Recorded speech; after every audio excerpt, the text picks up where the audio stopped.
کہ افراتفری کے زمانے میں ایک چیز کی بڑی افراد ہو جاتی ہے، وہ ہے بھانت بھانت کی بولیاں، نئی نئی بات۔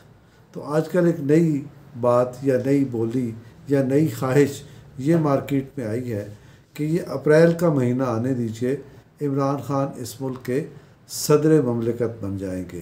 اور صدر مملکت کے بننے کا مطلب یہ نہیں ہے کہ وہ پارلیمانی نظام میں صدر مملکت بنیں گے، وہ صدارتی نظام میں صدر مملکت بنیں گے۔ ایک یہ تازہ بولی، تازہ اختراع یا تازہ خواہش یہ ہے جو مارکیٹ میں آئی ہے۔ اگرچہ یہ اس کے ڈانڈے بہت پیچھے سے جا کے ملتے ہیں، لیکن تحریک عدم اعتماد کا معاملہ شروع ہونے کے بعد یہ نئے انداز میں یہ بات سامنے آئی کہ اپریل میں یہ تبدیلی ہونے جا رہی ہے۔ اس کے علاوہ جو مارکیٹ میں ہے وہ یہی ہے کہ تحریک عدم اعتماد آئے گی، کامیاب ہو جائے گی، اور اس کے نتیجے میں وہ تبدیلیاں رونما ہو جائیں گی جو ہونی چاہیے۔ تیسرا پہلو ہم آپ کے سامنے گزشتہ کئی روز سے بیان کر رہے ہیں، وہ یہ کہ تحریک عدم ہر بڑھتے ہوئے دن کے ساتھ تحریک عدم اعتماد کے امکانات کم ہوتے چلے جا رہے ہیں۔ خیر یہ تین باتیں ہیں، ہم پہلی بات پہ بات کرتے ہیں۔ اگرچہ یہ بے پر کی اڑائی ہوئی بات ہے، لیکن ایک بہت بڑا طبقہ چونکہ اس پہ یقین رکھتا ہے تو ہم کچھ بنیادی سوال اس پہ چھوڑتے ہیں۔ پہلا بنیادی سوال یہ ہے کہ اگر صدارتی نظام اس ملک میں آنا ہے تو اس کے لیے ہمیں ایک نئے آئین کی ضرورت ہے۔ موجودہ آئین اس کی اجازت نہیں دیتا۔ عدالتوں میں اس طرح کے معاملات کئی دفعہ جا چکے ہیں اور عدالتیں یہ کہہ چکی ہیں کہ یہ ممکن نہیں ہے۔ یہ کیوں ممکن نہیں ہے؟ اس آئین کی ہم نے اس سے پہلے بھی بتایا کہ 2 3 4 بنیادیں ہیں۔ اس کا نام، اس کا جغرافیہ یعنی 4 صوبے، اس کا پارلیمانی نظام اور اسلامی نظام حیات، یہ 4 اس آئین کی بنیادیں ہیں، اور ان 4 بنیادوں میں ایک بنیاد پارلیمانی نظام ہے، اور پارلیمانی نظام کو آپ کسی صورت میں تبدیل نہیں کر سکتے۔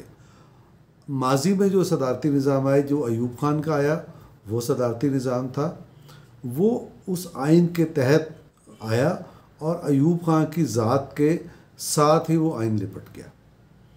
اس کے علاوہ جو صدارتی نظام آئے، ایوب خان کے آئین سے پہلے کا جو صدارتی نظام تھا وہ، اور اس کے بعد جو ضیاء الحق صدارتی نظام لے کے آئے وہ، یا جنرل پرویز مشرف جو صدارتی نظام لے کے آئے وہ، یہ سارے ماورائے آئین اقدامات تھے، اور ان اقدامات کے لیے قومی اسمبلی سے، پارلیمنٹ سے انڈیمنیٹی لینی پڑتی ہے۔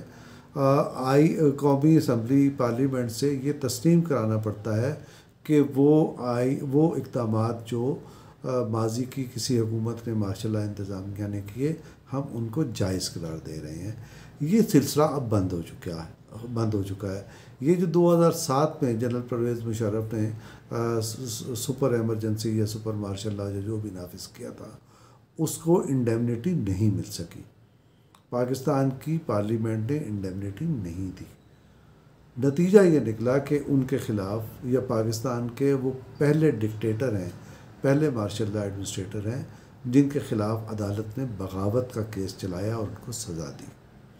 تو اب اگر کوئی یہ چاہتا ہے کہ اس طرح کا کوئی اقدام کر کے، کوئی ایمرجنسی نافذ کر کے یا کوئی چیز کر کے وہ صدارتی نظام نافذ کر دے گا، تو یہ بھول ہے، یہ ہو نہیں سکتا، آئین تبدیل ہو نہیں سکتا۔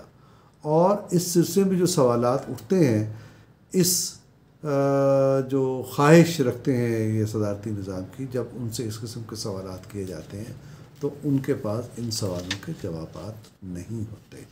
محض ان کی خواہش ہے یا ان کی نفرت کی سیاست ہے، جو بعض سیاستدانوں کے لیے وہ نفرت رکھتے ہیں، یہ نفرت ہے یا ان کی خواہش ہے، اس کے پیچھے اور کچھ نہیں ہے۔ دوسری بات، تحریک عدم اعتماد پہ آ جاتے ہیں۔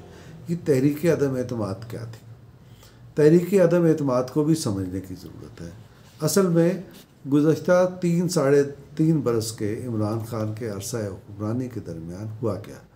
اس عرصے کے دوران ہم بار بار کہتے ہیں، سب کہتے ہیں کہ معیشت تباہ ہو گئی، خارجہ تعلقات تباہ ہو گئے، لیکن اس کے نتیجے میں ایسی ہولسٹک مجموعی تبدیلی کیا آئی کہ آپ کو اس حکومت کو بھیجنا ضروری ہو گیا؟ ہولسٹک تبدیلی یہ آئی کہ یہ ملک ان گورنیبل ہو گیا، آپ دنیا کے ساتھ کاندھا سے کاندھا ملا کر کھڑے ہونے کی پوزیشن میں نہیں رہے، آپ اپنے روزمرہ اخراجات بھی پورے کرنے کی اہلیت نہیں رکھتے، اور آپ کی حکومت نے، موجودہ حکومت نے ایسے کچھ مسائل پیدا کیے جن کی وجہ سے آپ اب بعض بیرونی دوستوں کے ساتھ آپ آنکھیں بھی نہیں ملا سکتے، اس وجہ سے آپ کی بہت سارے مسائل آپ کے لیے پیدا ہو گئے۔ تو اب ضرورت یہ تھی کہ ان کو گھر بھیجا جائے۔ ان کو گھر کیسے بھیجا جائے؟ اس کا بہت آسان طریقہ یہ ہے کہ اس حکومت کو رخصت کیا جائے، کسی بھی طریقے سے کر دیا جائے، اور رخصت کر کے وہ حکومت لائی جائے جو ڈیلیور کر سکتی ہے۔ تو اس لیے نگاہ انتخاب یہ تھی کہ میاں نواز شریف یا ان کی مسلم لیگ نون کو واپس اقتدار میں لایا جائے، تاکہ ترقی کا سفر جو اس حکومت کے خاتمے کے ساتھ رکا تھا وہ ایک دفعہ بحال ہو جائے۔ اب میاں نواز شریف، ہم یہاں اس ویلاگ میں کئی دفعہ ذکر کر چکے کہ میاں نواز شریف نے کہا کہ ایک پہلی بات تو یہ کہی کہ آپ اپنا شوق پورا کر لیجئے۔